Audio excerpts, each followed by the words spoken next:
Yo, how's everyone doing? Welcome back for some more Forza Horizon 3. Today I'm sharing with you the Forzathon exclusive 1970 Porsche 914-6, and first we're going to start off in the Forza Vista so I can showcase the car.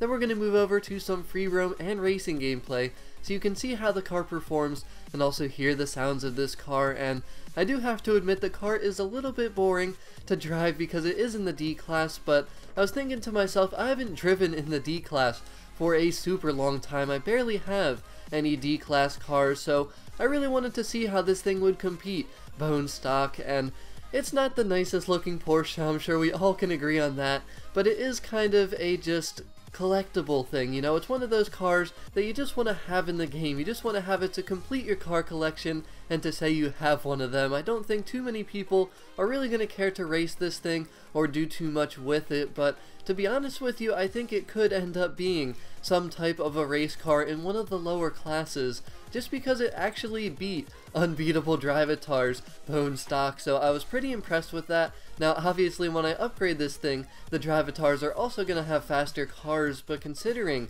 that I was able to beat unbeatable Drivatars, that does have to say something. I have to give this car credit, because they're not every car in this game will beat unbeatable Drivatars. Some of them simply aren't capable of it, so very unique car and very unique looks though. I mean, I don't really like it. I think the front's kind of ugly. The back looks okay, but I noticed when I took my thumbnail picture, the back of the car kind of almost looks like the front of the car if you look at it from certain angles, so it is certainly a very unique car. I don't really like the stock wheels, but I am curious to know how other people feel about this thing, because I feel like some people, if their parents had it or something like that, they might love this thing, but you know, the younger generation, they probably won't care for this thing at all and probably just went straight to the auction house and sold it. But I'm keeping it. I think it's a really unique car, and I do kind of like to collect these older cars that, you know, I didn't really know too much about before Forza Horizon 3. But let's talk about the performance of this thing. And by the way, it also sounds kind of okay. It doesn't sound like complete junk, but it's obviously not the nicest sounding car in this game. But like I said, it could beat the unbeatable Drivatars. I did do a circuit race. I wanted to do something a little bit different, and the launch on this car is very good, which I kind of expected. I mean, it doesn't make a ton of power and the thing is pretty light, so the car launches good, and the acceleration in the first couple gears actually feels okay, but the shift time is very bad. I mean, the top speed is almost irrelevant because the acceleration top end just absolutely sucks. I mean, there is no top end to this car. You're lucky if you make it to 100, and going down hills is when this car really feels fast. That's about it for a D-class car, but the braking is absolutely atrocious. That is the one main thing that you really have to watch out for, and the car actually handles pretty decently as long as you're in the proper gear and brake a little bit just to maintain your speed and not go too fast, because the grip going around turns on this thing is not very good at all. If you try and go way too fast, you're just gonna slide for a very long time and you'll probably end up just spinning out. So throttle control and just not going too fast around turns is really key, because if you start trying to drift, you're just going to slow down way too much, and honestly at that point you're probably not going to be able to beat any unbeatable Drivatars. So the transmission, it's a 5-speed, and like I said, just 4th and 5th gear are just super sluggish, and you really just don't want to get into those gears too often, because 3rd gear you actually feel like you're accelerating a little bit, but right when you hit 4th gear, I mean, sometimes you have to go into 4th gear, but at that point it just feels very slow. So I may try and upgrade this thing just to see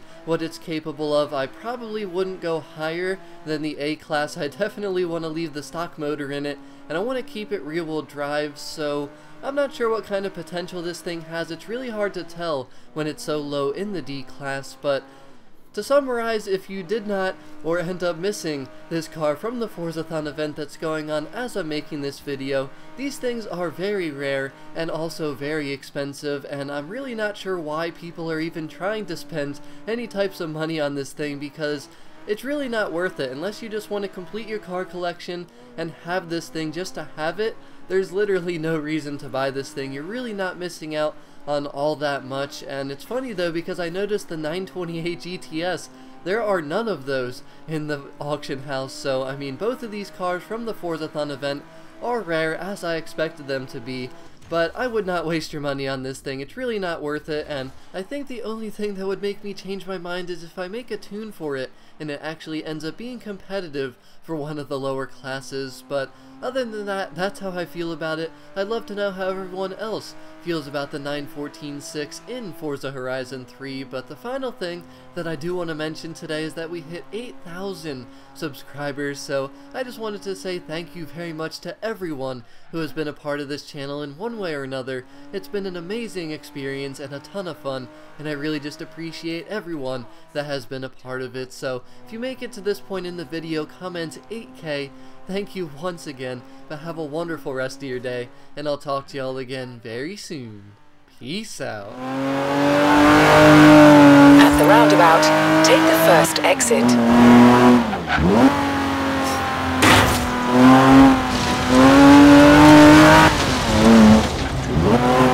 You have arrived at your destination.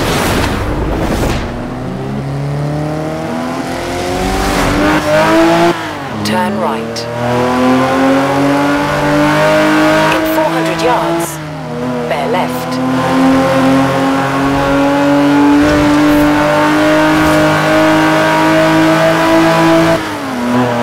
Keep left.